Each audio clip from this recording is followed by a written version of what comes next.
Have you ever noticed something strange? Almost everyone tells you to save money. Your parents say it. Your teachers say it. Financial experts say it. Save your money. Put it in the bank. Build a big savings account. At first, it sounds like perfect advice. And to be fair, saving money is important. But what if I told you? The wealthy don't stop there. In fact, many millionaires intentionally keep less cash in their savings accounts than you might expect. Not because they don't value money, but because they understand something most people never learn. Money has a job, and if your money isn't working, it's quietly losing its power every single day. Imagine this. You spend years building a savings account. Every paycheck, you proudly move another $200 into the bank. You avoid unnecessary spending. You skip expensive vacations. You make sacrifices. Eventually, your account reaches $20,000. You feel successful, safe, responsible. But then inflation rises. Prices increase. Groceries become more expensive. Rent climbs higher. Fuel costs more.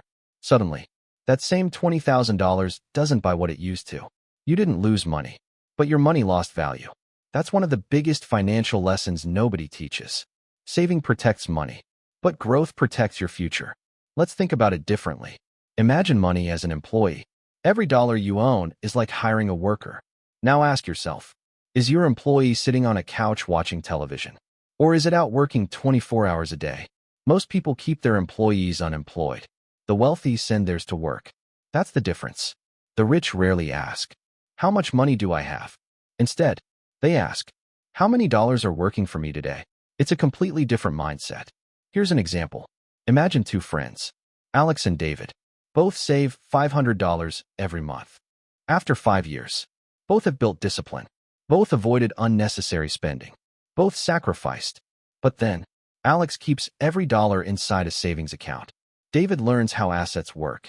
He begins buying investments that generate income over time. Not overnight. Not through gambling. Not by chasing trends. Simply by owning productive assets. Years pass. Alex still works for money. David slowly reaches the point where his money begins helping him earn more money. The difference wasn't income. The difference wasn't luck. The difference was direction. Money flows toward growth.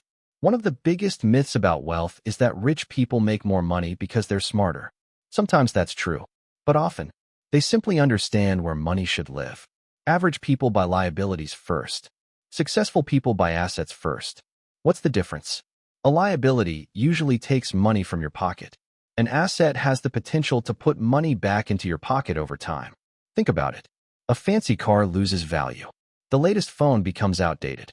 Designer clothes eventually end up forgotten in the closet. But a business, a productive investment, a useful skill, those things can continue producing value long after you buy them. That's why wealthy people often spend less on appearances than people imagine. They'd rather own something that pays them than own something that impresses strangers. Now, does that mean you should never save money? Absolutely not. Savings create stability. Everyone needs financial security. Life happens. Cars break down. Medical emergencies appear. Unexpected bills arrive. That's why your emergency fund is one of the smartest financial decisions you can make. But once that foundation exists, your next goal changes. Instead of asking, how much can I save? Ask, how much can I put to work? That single question changes everything. Let's break this into 5 practical principles. First, build safety before growth. Never invest money you might need next month. Financial freedom starts with stability. An emergency fund gives you confidence. Confidence allows patience. Patience creates better decisions. Without safety, fear controls every financial choice. Second, invest in knowledge before investments. Many beginners rush to buy stocks, or cryptocurrency, or businesses, without understanding any of them. Knowledge is always your first investment, because the better your decisions become, the better your money performs. Read books, watch educational videos, study successful investors, learn how businesses actually create value. Knowledge compounds just like money. Third, own things that produce value. Imagine owning a fruit tree. You could eat one apple today, or you could protect the tree and enjoy fruit for years. Assets work the same way. You're not just buying something. You're buying future opportunities. That's why business owners think differently. Every purchase is evaluated by one question. Will this create more value later? If the answer is yes, it's worth considering. If not, Maybe wait. Fourth, stay consistent. People love dramatic success stories. The teenager who became a millionaire overnight. The startup sold for billions. The lucky investor. But those stories are rare. Real wealth is usually boring. It's built through small decisions repeated thousands of times. Saving regularly. Investing regularly. Learning regularly. Improving regularly. Consistency beats intensity. Every single time. Finally, think long-term. The biggest advantage wealthy people have isn't money. It's time. They make decisions for 5 years from now, 10 years from now, 20 years from now. Most people ask, how much will I make this month? Successful people ask, where will this decision put me in 10 years? That shift changes everything. Here's something interesting. Imagine planting an oak tree. During the first year, it barely grows. The second year, still small. The third year, not much changes. Many people would give up. But underground, the roots are expanding. Eventually, growth accelerates. Money behaves the same way. At first, progress feels invisible. Then one day, the results surprise everyone. People call it luck. They never saw the years of quiet preparation. Remember, financial freedom rarely arrives through one giant decision. It comes from thousands of small ones.